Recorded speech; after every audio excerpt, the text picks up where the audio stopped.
guys, Kristen here. Welcome back to the channel. If this is your first time here, thank you for watching this video. In today's video, I'm gonna let Animal Crossing villagers choose my next read.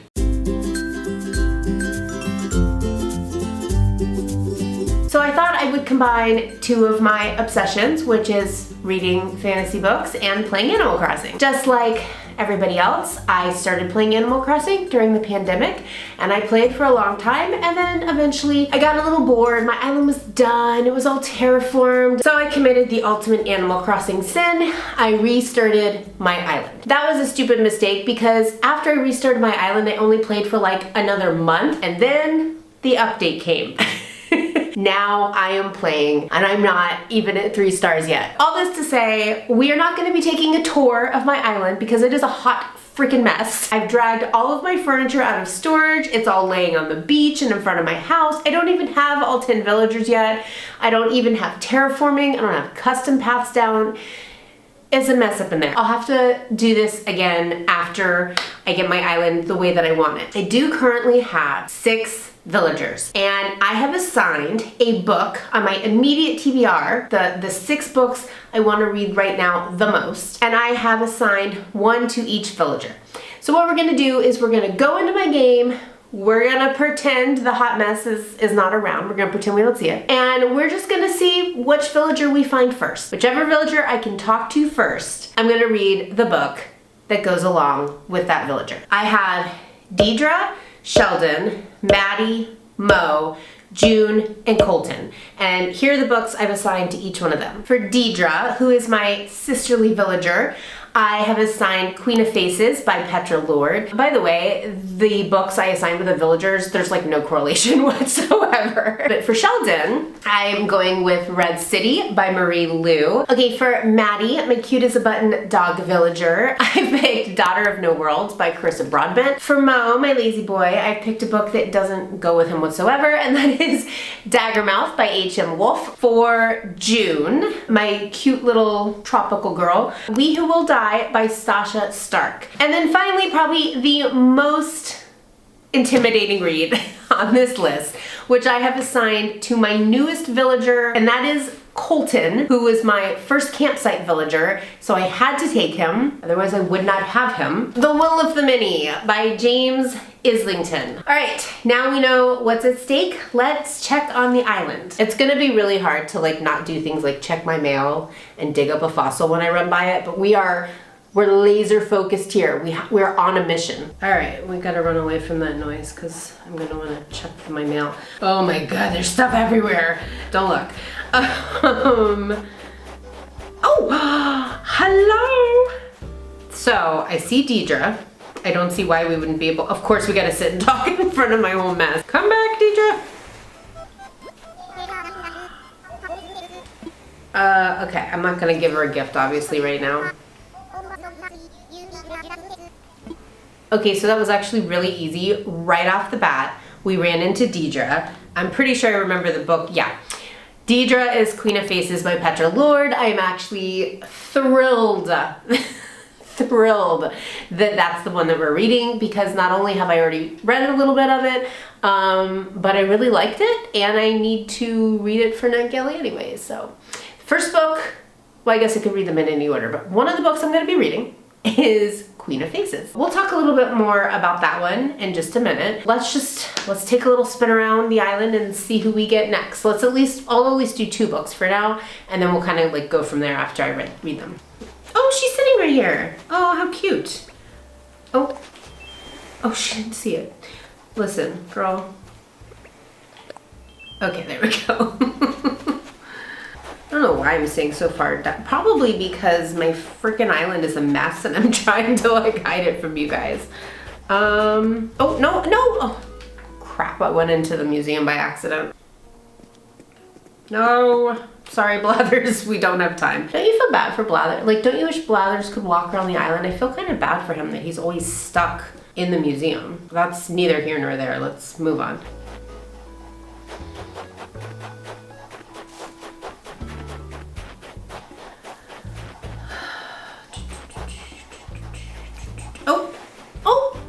Oh, it's that ghost guy. Where'd he go? Yep, there there he is. Guys, we don't have time for that. Yep, what's his name? I don't remember. Okay, but he's not assigned to a book, so off we go. Well, there's Maddie's house, but she's not home. Oh my God, this snowman.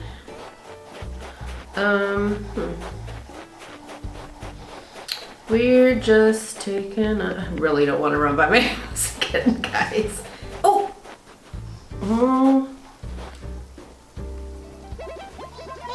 Maddie! Aww, I love Maddie.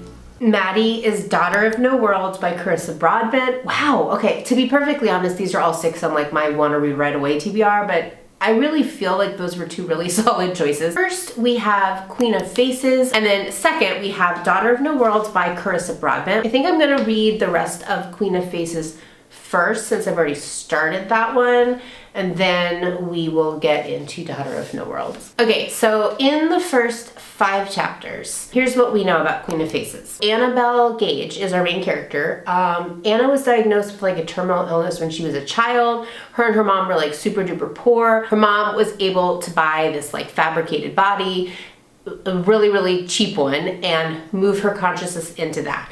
But she was a girl and now she's in a boy's body. Plus it's this body called an Edgar, which is like the cheapest fabricated body you can get. And now it's like falling apart. So now she's like, I think she's 17. This is a YA fantasy, by the way. Now she's like 17 and this body is like decaying and she doesn't have the money for a new body and she is gonna be dead within a year if she doesn't like put her consciousness in a new body. Also, Anna has like an illusion magic ability, and we don't know too much about that yet, but she is able to like make people see things that aren't there. That's the type of magic that she has, and she wants to go to Paragon Academy, and she has been trying to get into the academy for a few years now. Not only because she just like it's a prestigious magical school, but also because when you enter the academy, you get a brand new fabricated body. And so because she doesn't want to die, and she's a girl trapped inside a male's body, but mostly because she doesn't want to die. She wants to get into Paragon Academy, but she has been rejected. She's not accepted. I am going to go do a little bit of reading, and then I will come back and we will talk more about Queen of Faces later. Okay. All right, let's chat, fam. Holy moly. This book is definitely scratching the itch of epic, complex fantasy. By the way, I'm at like 53%. The general public is aware of magic. They didn't used to be, but an event happened, which like I won't go into, I won't spoil too much detail. And so now like the general population is aware of magic. Most of them aren't really a fan. Anna is offered the opportunity to go to Paragon Academy and eventually to get a new body if she will work like in secret for this professor there. Or is he the headmaster? I think he's actually the headmaster. Pretty sure he's the headmaster there though. And so she is going to work in secret doing missions for him. Not necessarily always like an assassin mission, but she is kind of like training to be an assassin and also to like grow her illusion grow her illusion magic. The Magic Academy and the intricate world and all of the good characters, I'm like, right after I picked the story back up, like the very next chapter, I opened it up and it was a POV of a totally different character. And I was like, how did we get here? I was really confused at first. It does look like it's mostly Anna, but as I kept reading, we do have a lot of POV chapters from the other character as well. I don't know if there's gonna be romance in this story. I'm like 80% sure we're gonna have some romance either between Anna and this other main character or Anna and this character that she meets a little bit later. I'm trying to keep it spoiler free, guys. We don't really have any like flirting or romance yet. Not really. We've got men inside female bodies. We've got vice versa. We've got teen girls trapped inside male bodies. We've got teen girls inside male bodies who are happier in the male body. We're like all over the place. The trans allegory here, written by a trans author, is like Part of the time we spend following Anna at school. Part of the time we spend following her on her like secret missions and working with like partners and teams and stuff like that. We are totally gonna get like a found family type of thing. I can totally see that happening. And I am super worried about all the characters because I can tell already that this author does not pull punches. If they want to kill off a character, that character's gone. So I won't tell you how I know that already, but prepare yourself. So anyways, so you get like some academia and at the same time you get like action and danger and like murder and mystery and there's just a lot going on. I am so excited to read more of this. Okay, I'm gonna go back to reading. I'll check in with you guys later. Fit check for my napalm era. I'm 75% into Queen of Faces and I am loving this book so far, and I'm just pausing to kind of share with you before I get into bed to do some nighttime reading and hopefully finish the book. I just really love like this ragtag group of like misfits and defectors and assassins and mages that are kind of like grouped together right now in this part of the book. We have like, you know, friendships and bonds and alliances and maybe a little bit of flirting and yearning, but super, super, super, super minor still right now. And then we also have like, you know, one member of the group trying to murder the other one. So, you know, there's a lot. This group is going through a lot of stuff right now. So there's a lot in this book that could be really confusing. There's body swapping. There's people jumping into a different body in order to hide their real identity. It would be very easy to be a little lost. I know every once in a while I'll be like, wait, which character is that supposed to be? But mostly the author does a really good job with keeping it really like accessible and fairly easy to understand. I mean, like the nature of the book makes it a little bit confusing from time to time. Kaviahi, I'm not really sure how we're supposed to say that character's name, but there is a lot of talk about her and she doesn't show up for quite a while in the book, but when she shows up, man, she makes an entrance. She makes an entrance with a bang, and she kicks everybody's asses. So definitely well deserved as our big villain here. Okay, I finished Queen of Faces. I finished the last 25% of it. I loved this book. I'm so glad that you picked this book for me, little Deirdre. I did read this on my Kindle. Oh, by the way, can we talk about my Kindle stickers? Look at that. It was so different, which I feel like we really need in fantasy right now so much. Fantasy and romantasy is starting to like blend together in my head. Queen of Faces is like different without being like so far out there that it's like weird and inaccessible. Let's talk about the last 25% of the book. The group that's like the rebels against Paragon is commonplace. These are kind of like rebels that are fighting against Paragon Academy. There's a lot of rich versus poor, powerful versus not powerful, country versus country, those that attend Paragon and those that don't. All of those things have kind of combined together that have just kind of created this like time bomb, which explodes in this book. Anna and Wes are such great characters. I think I enjoy Anna's POV chapters a little bit more than Wes's, but I think that's just because I like Anna as a character. Wes's chapters, you kind of see their like inner monologue is just a little darker, just a little bit more selfish, and you can see the effect of growing up with the parents they grew up with. And then at the same time, Anna, she's not quite as morally gray as Wes, but you can kind of see that she is smart and she is capable, but you can kind of see her coming from a place of like despair. If I'm not able to do this, I am literally going to die because my body is going to decay. We did get a little bit of romance. I think more what we got was like the hint of romance to come. I would not call this book spicy in the least, but keep in mind that this is a YA book. So I feel like the little tiny bit of romance we got was very appropriate for a YA book, especially the first book in the series. So I kind of am really curious to see where the romance aspect of the story goes. And by the way, I'm sorry if I'm not being like super detailed and specific about some of the characters. I don't want to give too much away. I just loved everything about this book. I really did. So I would say that this one is a 4 to 4.5 stars. I'm not really sure. Immediately when I was finished reading, I wanted to say like 4.5 stars, but I kind of feel like maybe like a 4 stars. A nice, really solid 4 stars. So the other book was Daughter of No Worlds by Carissa Broadbent, which is the first book in the War of Lost Heart series. This one was picked for me. It's picked by my little villager Maddie, who's just the cutest, sweetest little peppy villager you ever did see. I have just started reading this one. Tisana, she was kidnapped as a young child. We see that at the very beginning of the book. She was taken from her home by, it seems like her country was like invaded,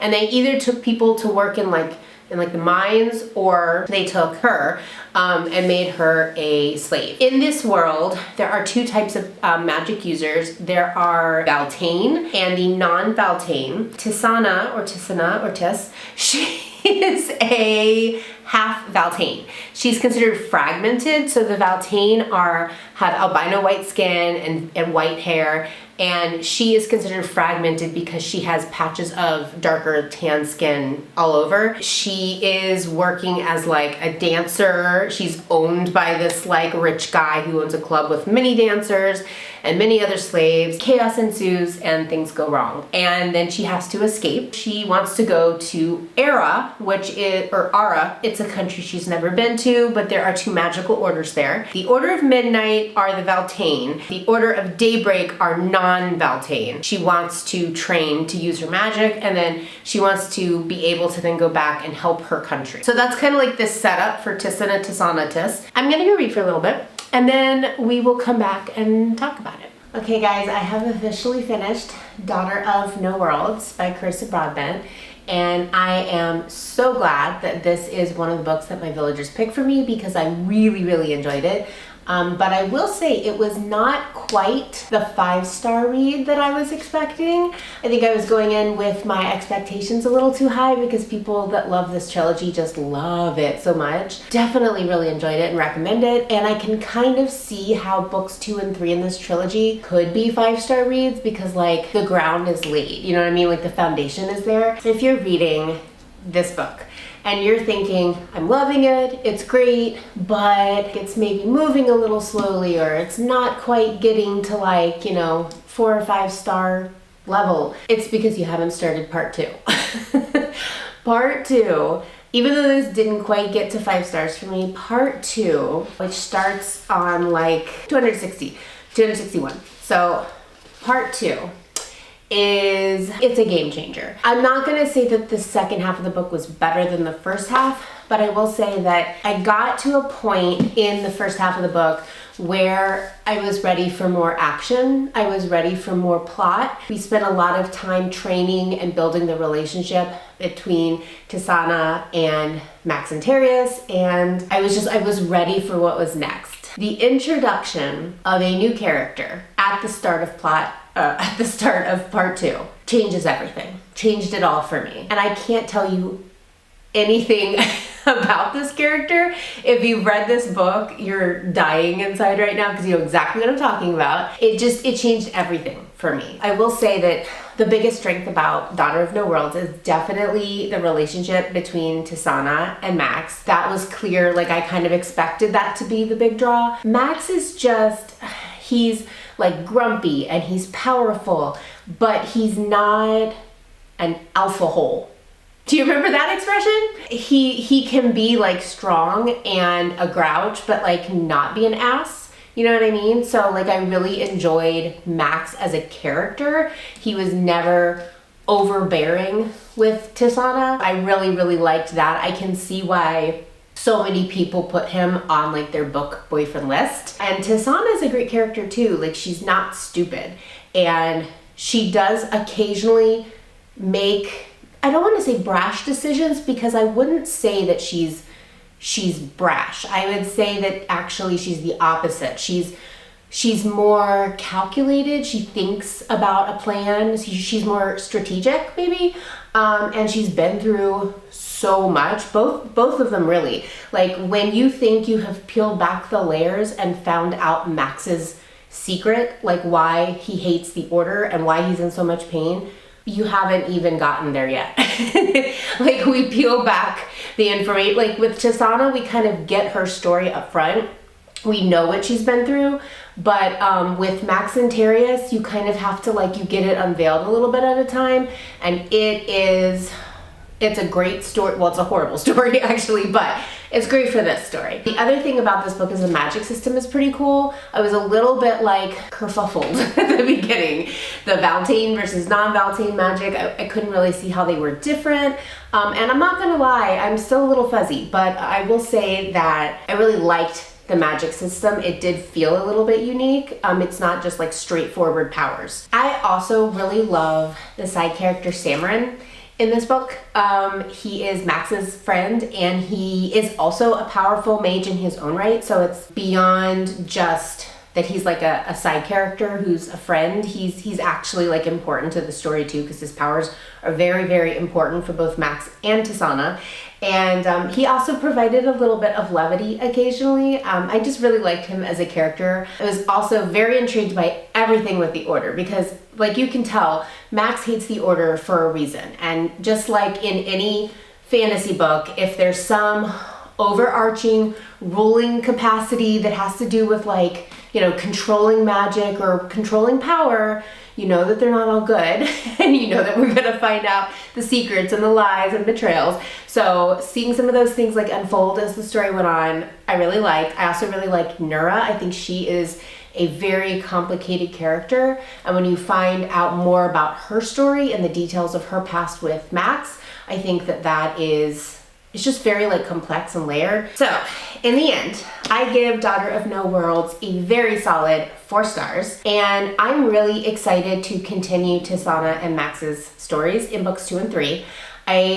I really see like the potential for this trilogy to be so incredible, but even if the other 2 books are 4 stars for me, obviously like that means I love the stories, so I will be very happy either way. So that's it. My villagers have picked my reads. They gave me Queen of Faces, and they gave me Daughter of No Worlds, 2 excellent fantasy books that I am very happy to have read. If you enjoyed this way to pick my TBR, make sure you let me know in the comment section below, and feel free to give the video a like. If you're not already subscribed to the channel, go ahead and hit that subscribe button to help me reach my goal of 1,500 subscribers. As always, thank you guys so very much for watching, and I will see you next time. Bye.